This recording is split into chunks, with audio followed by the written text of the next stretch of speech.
आजच्या या मंगलमय दिनी बुद्धभूमी मावसाळा येथून निघलेली धम्मसहल नालंदा विश्वविद्यापीठाला भेट देण्यासाठी या ठिकाणी सर्व उपासक आलेले आहेत। या ठिकाणी तिकीट घर आहे, सर्व उपासक तिकीट काढत आहेत आणि बरेच उपासक या ठिकाणी तिकीट काढून आतमध्ये आलेले आहेत। आपण बघतो आहे मेडिकल की तयारी करवा कमल सिंग जी हे गाईड आहेत। आज आपल्याला या ठिकाणी संपूर्ण नालंदा विश्वविद्यापीठाची आपल्याला सविस्तर माहिती देणार आहेत। संपूर्ण या ठिकाणी धम्मसहलीतील उपासक नालंदा विश्वविद्यापीठामध्ये या ठिकाणी नालंदा विश्वविद्यापीठाला भेट देण्यासाठी सर्व उपासक आलेले आहेत। सर्वांनी तिकीट काढून आता अगदी लाईनमध्ये सज्ज झालेले आहेत। आपण बघत आहोत हा संपूर्ण नालंदा विश्वविद्यापीठाचा हा परिसर आपण बघत आहोत।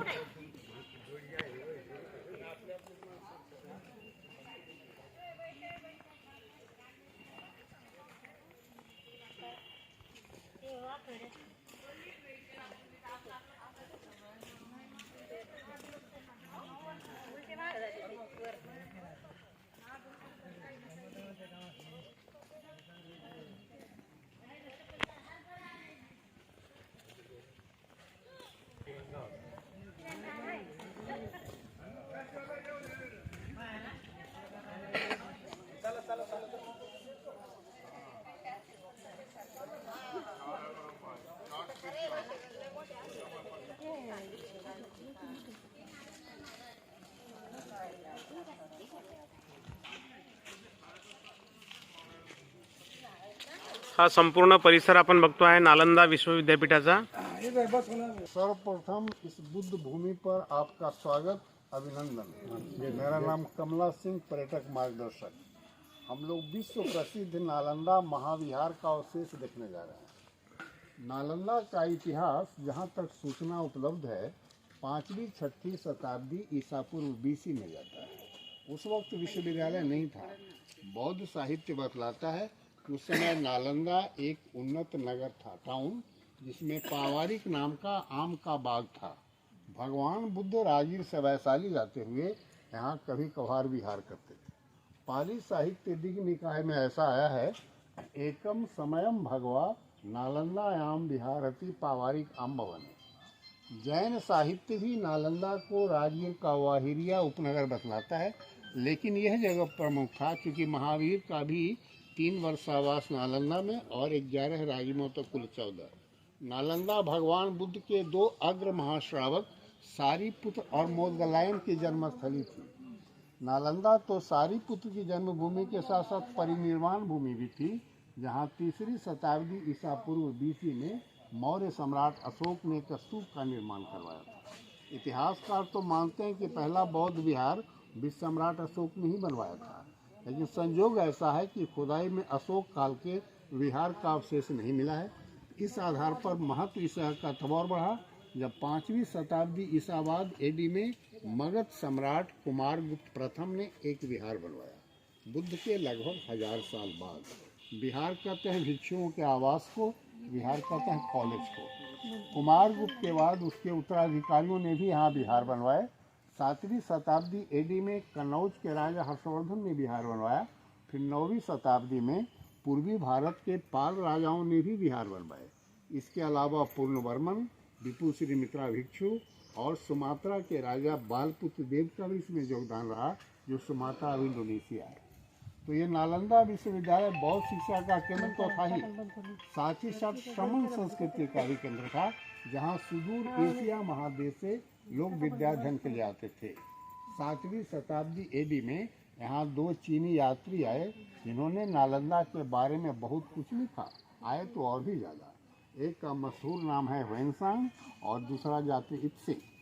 ह्वेनसांग पहले यहाँ का छात्र रहा और बाद में टीचर भी हुआ। उस समय विश्वविद्यालय में छात्रों की संख्या 10,000 थी, टीचर 2000 थे। यहाँ 3 समृद्ध लाइब्रेरी थी, जिसका नाम रत्नोदधि, रत्नरंजक और रत्न सागर था। रत्नोदधि लाइब्रेरी उस जमाने में 9 मंजिला थी। 12वीं शताब्दी के अंत में बख्तियार खिलजी के हमले में ये नष्ट हो गया। इसकी विशाल लाइब्रेरी भी उसी में जला दी गई। हालांकि 1235 ईस्वी तक नालंदा पर 3 बार हमले हो चुके थे। उस समय एक तिब्बती विद्यार्थी था धर्म स्वामी, जो अंतिम आई विटनेस था उसका, उसने बताया कि 84 विहार और 14 चैत्य को धराशायी कर दिया गया, मात्र 2 विहार बच रहे थे। 14वीं शताब्दी में बंगाल के छागर राजा ने इसको आश्रय दिया और टूटी हुई इमारतों की मरम्मत करवाई। तो कमोबेश 14वीं सदी तक इसका विवरण मिलता है।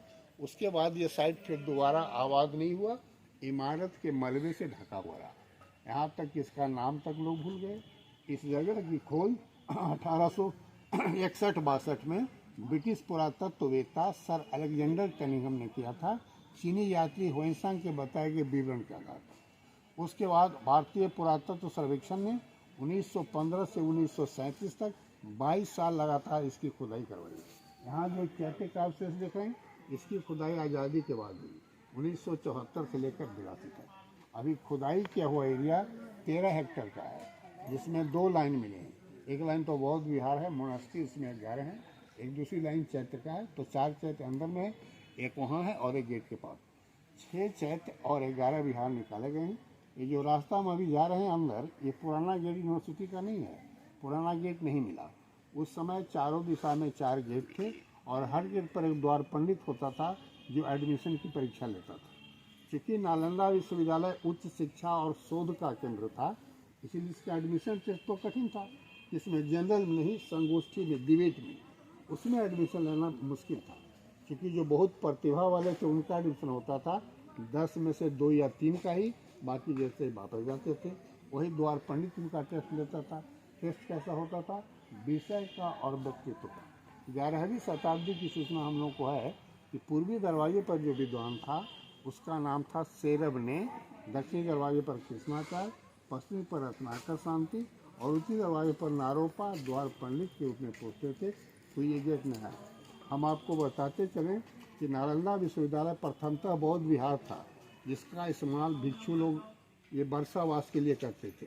तो वर्षावास का 3 महीना बीत जाने के बाद लोग निकल जाते थे और उसमें उसको सपोर्ट करते थे स्थानीय व्यवसायी लोग, फंड करते थे।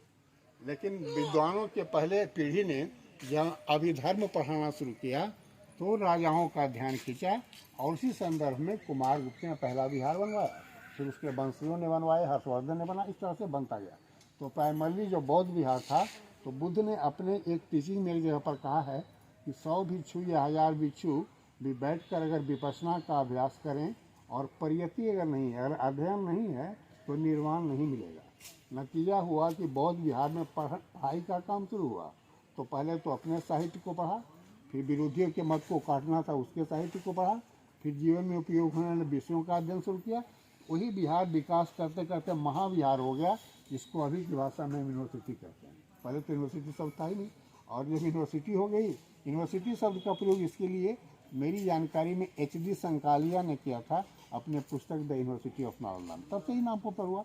और जब यूनिवर्सिटी हो गई तो पहले जब ये बौद्ध विहार था तो शिक्षा 3 भागों में बताया था, मैंने बताया ना, परियति, पतिपति और पतिभेद, अध्ययन, अभ्यास, अनुभूति।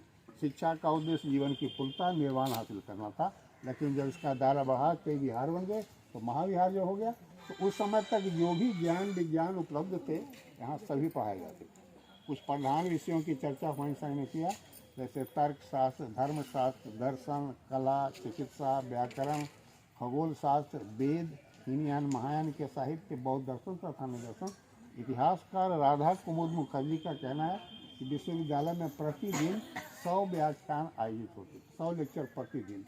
लेकिन मुख्य बल यहाँ धर्म और दर्शन पर था। नालंदा कला, स्थापत्य और मूर्ति कला के लिए भी मशहूर था।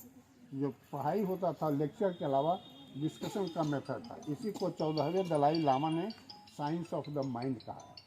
उस समय नालंदा विश्वविद्यालय के जो वाइस चांसलर हुए कुलपति जी ने कहा जाता था, सबसे पहले नागार्जुन, आर्यदेव, असंग, वसुबंधु, दिग्नाग, धर्मपाल, शीलभद्र, धर्मकीर्ति, शांतरक्षित, पद्म संभव, ये सब कुलपति थे। 7वीं सदी में जो हुएनसांग विद्यार्थी था, तब यहाँ के कुलपति थे शीलभद्र, और उन्हीं के मार्गदर्शन में चीनी यात्री हुएनसांग योगाचार भूमि शास्त्र का अध्ययन कर रहे थे। यहाँ के 1000 टीचर तो ऐसे थे जो 20 सूत्र या शास्त्र की व्याख्या कर सकते थे, 500 टीचर 30 की कर सकते थे, 10 टीचर 50 की कर सकते थे, जिसमें हुएनसांग भी था।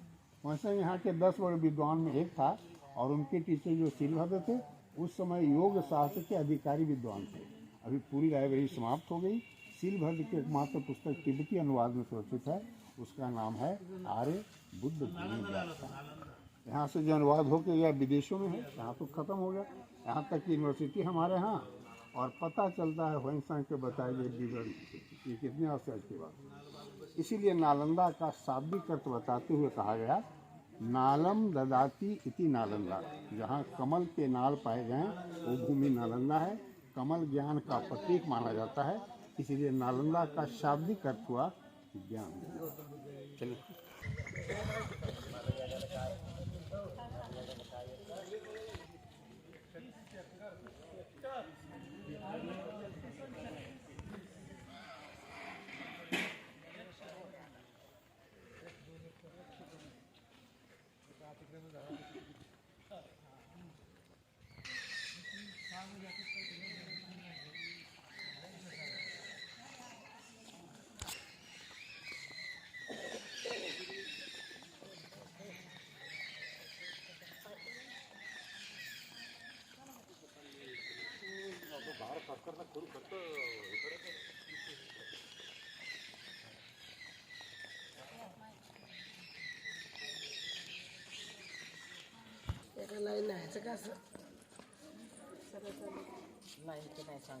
लोगों को टेस्ट नहीं देना पड़ा।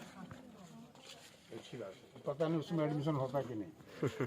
तो विहार का लाइन उस पेड़ तक फैला हुआ वहाँ तक, और इधर भी है। इस लाइन में 11 विहार हैं। 11 विहार के अवशेष हम आपको यहाँ बताते चलें कि लगभग 700 वर्षों से ऊपर तक यूनिवर्सिटी चली।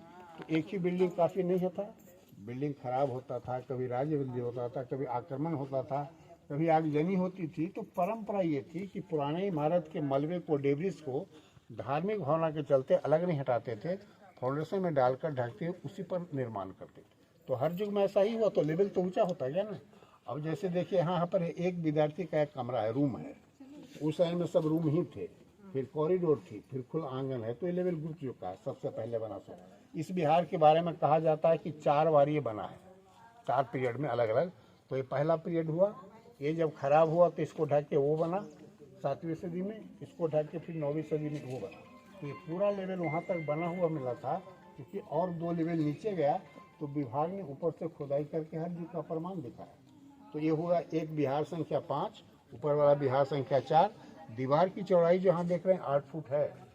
चौड़ी दीवार इसीलिए बनती थी कि बिल्डिंग कई मंजिल वाला थी और पाइलिंग सिस्टम उसमें नहीं था, तो फाउंडेशन मजबूत बनाएंगे। और चौड़ी दीवार होने से नेचुरल एसी भी होती कमरा। तो ये 2 विहार के बीच का पैसेज है, उसी में ये नया गेट है। आइए आपण बघत आहोत नालंदा विश्वविद्यापीठ। आपण सर्वांनी या धार्मिक चॅनलला सबस्क्राईब करण्यासाठी प्रत्येकाने सबस्क्राईब करा, बेल आयकॉन दाबा, म्हणजे प्रत्येक व्हिडिओ आपल्याला सर्वांना माहिती मिळेल। 20-25% मानेगा। ये देखिए मेंटेन किया हुआ है, लेकिन ये 10 का उसी समय ये 1400 साल पुरानी है। आजकल तो 40 साल।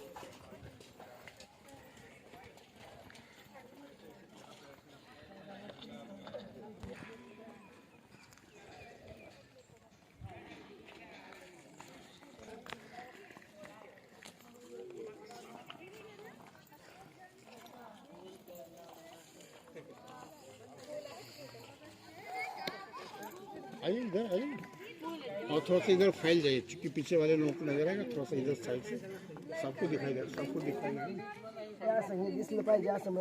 नक्शा है, नक्शा है।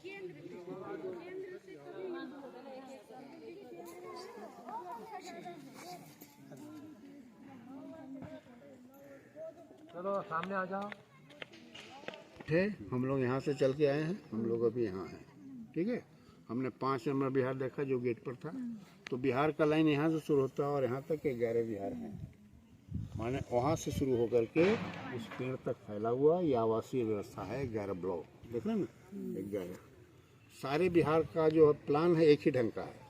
चारों तरफ विद्यार्थी के कमरे हैं, कॉमन बरामदा है, कॉरिडोर, ये हॉल उनका, व्याख्यान कक्ष, सभागार जो भी था, ये टीचर के लिए ये सीट है, ये पूजा घर, बुद्ध मूर्ति, ये प्रवेश द्वार। यहाँ रहने की, यहाँ पढ़ने की, ये पूजा की जगह, यही एक विहार कहलाता है। और एक विहार की क्षमता कैपेसिटी एक फ्लोर में औसत 30 लोगों की थी। विहार 2 से 3 मंजिला था, आर्कोलॉजी वाले कहते हैं, 4 मंजिला था, चीनी यात्री कहता है, और 6 मंजिला भी था, दूसरे इतिहासकार कहते हैं। लेकिन जो हम कोने में सीढ़ी लाइन देखेंगे वो प्रमाण है कि विहार कम से कम 2 मंजिला तो था ही, ऊपर का तो टूट गया होगा।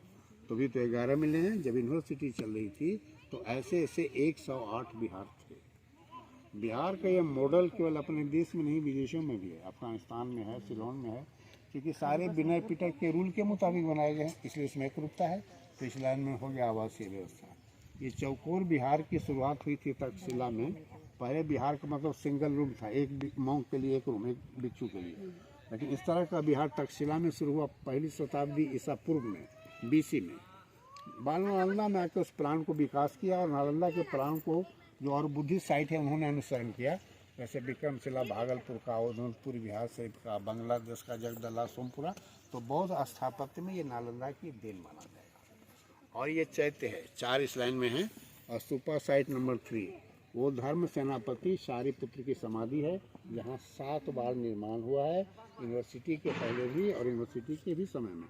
क्योंकि शारिपुत्र का समय भी तो है ना, जो स्वयं बुद्ध का है, 5वीं 2607 में। तो यहाँ 7 बार बना। 12 नंबर, 13 नंबर, 14 नंबर। 12 नंबर वो चैत्य है जो टीले के रूप में है, माउंट। 13 पेड़ पीछे ढका हुआ है, और 14 अंतिम है, लास्ट। ये तीनों चैत्य 2-2 बार बने। पहले गुप्त काल में बना, खराब हो गया, ढक के पाल युग में बना। यहाँ मूर्ति नहीं है, वह स्थान है जहाँ मूर्ति होती थी। और 2 पीछे हैं, एक चैत्य वहाँ और एक पर बताया 100। तो 6 चैत्य 11 विहार मिले हैं। नालंदा विश्वविद्यालय अग्रयाना महायाना बौद्ध धर्म का केंद्र था, जिसकी 2 शाखाएं थी, मंत्रयान और वज्रयान। सो एक पूरी लाइन पूजा के लिए, एक पूरी लाइन पढ़ाई के लिए। बुद्ध ने मना ही किया था, मेरी कोई मूर्ति मत बनाना। लेकिन बुद्ध की जितनी मूर्ति बनी उतनी किसी की नहीं बनी।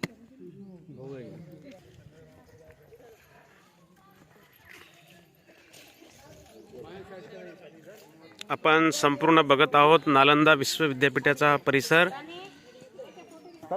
ये प्लेटफॉर्म थे खुले में ध्यान साधना का, मेडिटेशन रूम भी है, मेडिटेशन का अंदर में देखिए।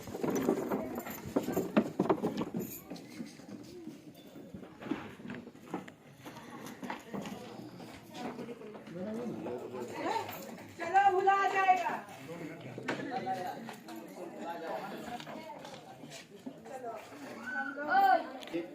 चला एक लक्ष द्या। एक है, और इस बिहार का प्रवेश द्वार, दोनों साइड में बाजू में हाँ और वहाँ रक्षक देवता की मूर्ति होती थी।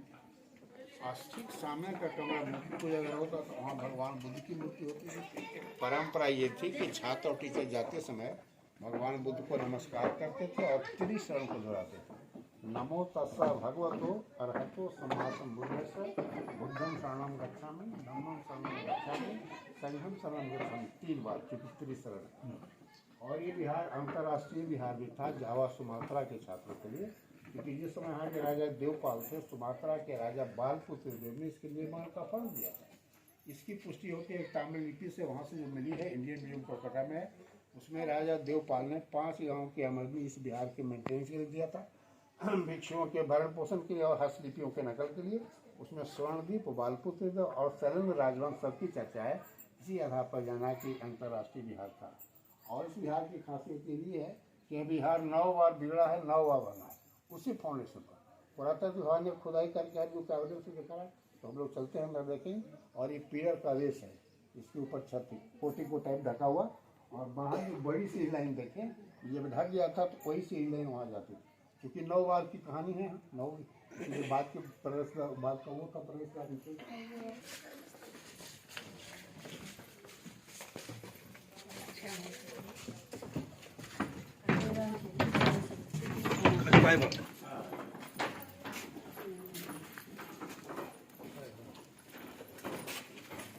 ये नाला जो आप देख रहे हैं, ये नया है, कमरा है रहने का और ध्यान साधना का भी। ये सीमेंट का लिंटर बाद में डाला गया, पहले लकड़ी का होता था, वो नष्ट हुआ तब ये दिया। बाहर का एंड संरक्षण का ये जो होल दिख रहे हैं दोनों साइड में दीवार में, ये उनका मैसेज बॉक्स था, लेटर बॉक्स, सूचना के लिए। आज दीवार की चौड़ाई यहाँ भी 6 फीट है, जो नेचुरल AC होता था। एक विद्यार्थी का एक रूम रहने का और ध्यान साधना का। बाहर का भी पता लगे। अलमारी भी होती थी, एक सामान वगैरह रखने के लिए पुस्तक वगैरह एक साइड में, और एक साइड में दिया रखने के लिए, दीपक का दोनों साइड में अलमारी होती। सब कुछ मैं बंद कर दिया, लेकिन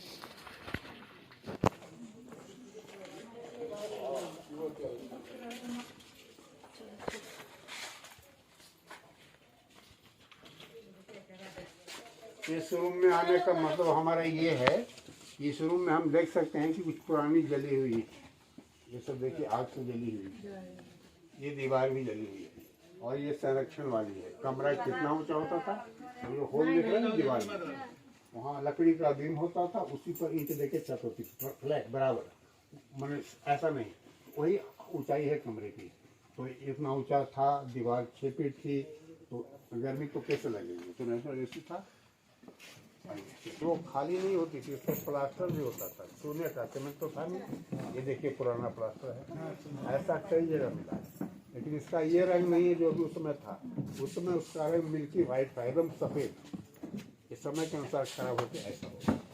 और यहाँ देखिए पिलर का सामान, यहाँ देखिए पिलर का सामान है, कॉलम मरा हुआ है ना, इसी से पता चलता कि यहाँ पिलर था। इसका पिलर होगा तो ढका होगा, तो नाला यहाँ कैसे होगा, जाहिर है कि नहीं।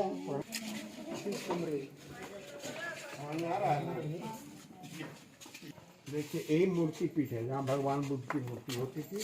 और यहाँ जब मूर्ति होती थी तो ये मूर्ति मेन गेट से दिखाई पड़ती थी, जो जहाँ से हम लोग इंटर किया।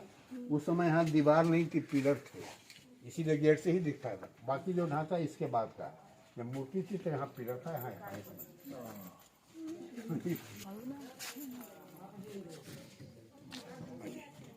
देखिए वो जो प्लेटफॉर्म देख रहे हैं टीचर के लिए, पोडियम है उनका, ये ग्रेनाइट पिलर का टूटा हुआ हिस्सा है। कंप्लीट पिलर थे, इसके ऊपर छत ढका हुआ था। आचार्य जो हाँ विद्यार्थी यहाँ, हॉल ये था। जब ये हॉल था तो ये हॉल वहाँ तक था, ये बिल्कुल नहीं था, ये बना ही नहीं था, ये बाद में बना है। तो यहाँ से वहाँ तक हॉल, और वो टीचर की सीट।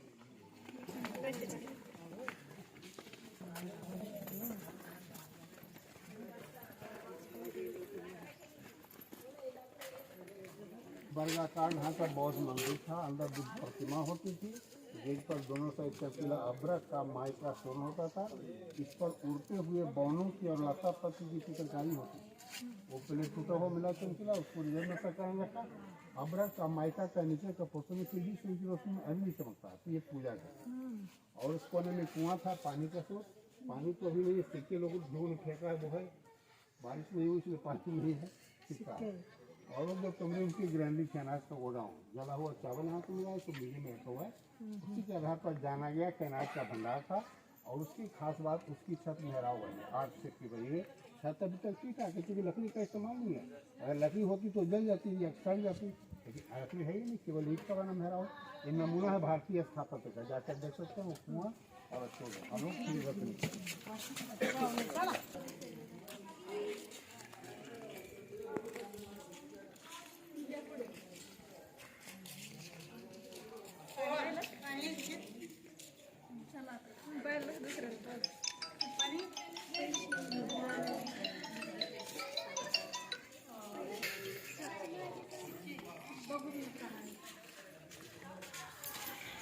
हे पुरातन गोडाऊन आपण बघतोय, धान्याचे गोडाऊन आहेत हे। अनाज का गोदाम।